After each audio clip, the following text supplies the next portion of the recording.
Welcome to The Explainer. Today, we are diving into what might just be the most competitive and, frankly, the most complicated Heisman Trophy race we have seen in a long time. You know, people throw around the phrase one for the ages all the time, right? But this year's Heisman race, it genuinely fits.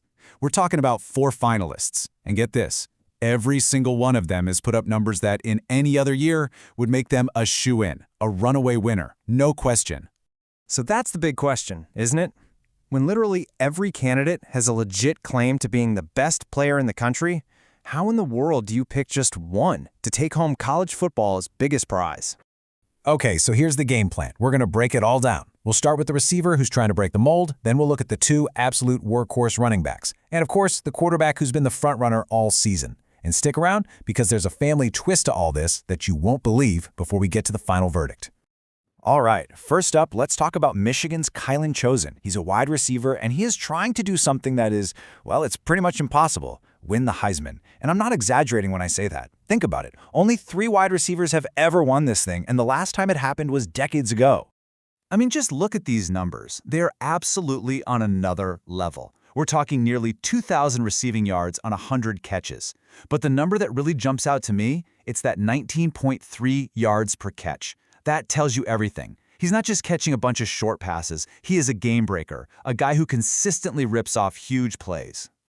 But this is the number that really makes his case: 31. 31 total touchdowns. See, he doesn't just move the chains, he finds the end zone over and over again. And that is a number that Heisman voters simply cannot ignore. Okay, now let's get to the workhorses. We've got 2 absolutely elite running backs who have basically been the engine for their entire offenses all year long.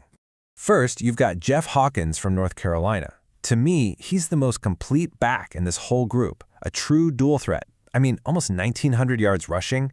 That's incredible by itself. But then you pile on nearly 500 receiving yards and 30 touchdowns, and you realize this guy basically is the entire Tar Heel offense. And then you have Cal's Terrell Charles. I like to think of him as the quiet assassin of the group. While maybe the other guys were getting more of the national media attention, he just put his head down and worked. And the result? He ended up with the most total yards from scrimmage, that's rushing and receiving combined, of any non-QB in this race. And those 40 catches? That just shows you how versatile he really is. Okay, so this is where the debate gets really interesting. When you put these 2 guys side by side, just look at how close they are. We're talking less than 70 total yards separating them over an entire season. It's wild. So what do you prefer? Do you go with Hawkins, who has a slight edge in rushing yards and touchdowns, or do you lean toward Charles, who is clearly the better receiver out of the backfield? Honestly, you could make a great case for either one, and it just goes to show you how ridiculously deep this field is. But for all of those incredible performances we just talked about, the guy who's been the frontrunner for most of the year, it's this man right here, LSU quarterback George Chosen. His passing stats are, well, they're undeniably elite. Over 4,000 yards passing is one thing, but to do it with a nearly 74% completion rate, that's just stunning.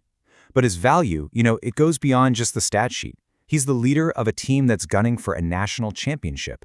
And there's one more number that truly puts his season in a league of its own. And here it is. This number basically says it all: 68. 68 combined touchdowns passing and rushing. That's not just a great stat. That is a truly historic number that shows you just how much command he had over this offense, both with his arm and with his legs. Okay, but wait. Before we get to the final verdict, we have to talk about the most incredible storyline in this whole race. If that last name, Chosen, sounds familiar, well, there's a very good reason for that. Yep, that's right. Kylan Chosen, the receiver at Michigan, and his younger brother George, the quarterback at LSU, are both Heisman finalists. I mean, what an unbelievable story.